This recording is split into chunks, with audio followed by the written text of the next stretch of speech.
Megan has trained in Jiu-Jitsu since the age of 4 and is a member of the Satori Jiu-Jitsu Club. This year she competed in the Welsh Nationals, becoming a 2 times national champion, even though she fought up in age and weight category. Megan became the first junior in 23 years to represent Great Britain in Jiu-Jitsu International Federation competitions. She went on to compete in the European Championships, coming away with a gold medal, and also competed in the Belgian Flanders Open, coming away with 2 silvers to cap an incredible year.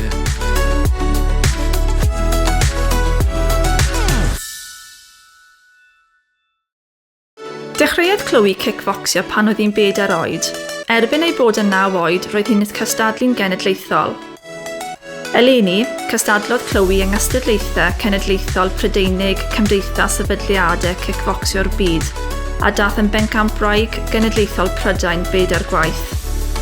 Cystadlodd ym Mencampwraethau'r Byd ym mis Awst, a daeth Chloe o'r gystadleuaeth yn bencampwraig y byd 2 waith. Yn ogystal â hyn, mae Chloe hefyd yn gwirfoddoli fel hyfforddwraig yn ei chlwb i helpu myfyrwyr iau i ddatblygu sgiliau hyder. Mae Chloe yn ysbrydoliaeth. Maddie is a kickboxer who attends Ysgol Ystrada. In November, she competed in the Kickboxing Welsh Championships and successfully defended her title, becoming a 5 times Welsh national champion. She later competed in the European Championships, where she defended her title to become European champion. Maddie's final event of the year was the World Championships, where after a tough fight in the final, she came away with a silver medal. As well as training and competing, Maddie also volunteers 3 times a week as a junior coach.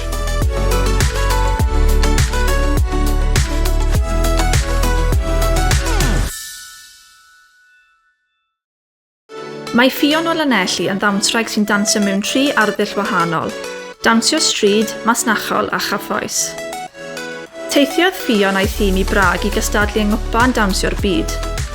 Roedd dros 100,000 o gystadleuwyr yn dod o 66 o wledydd gwahanol.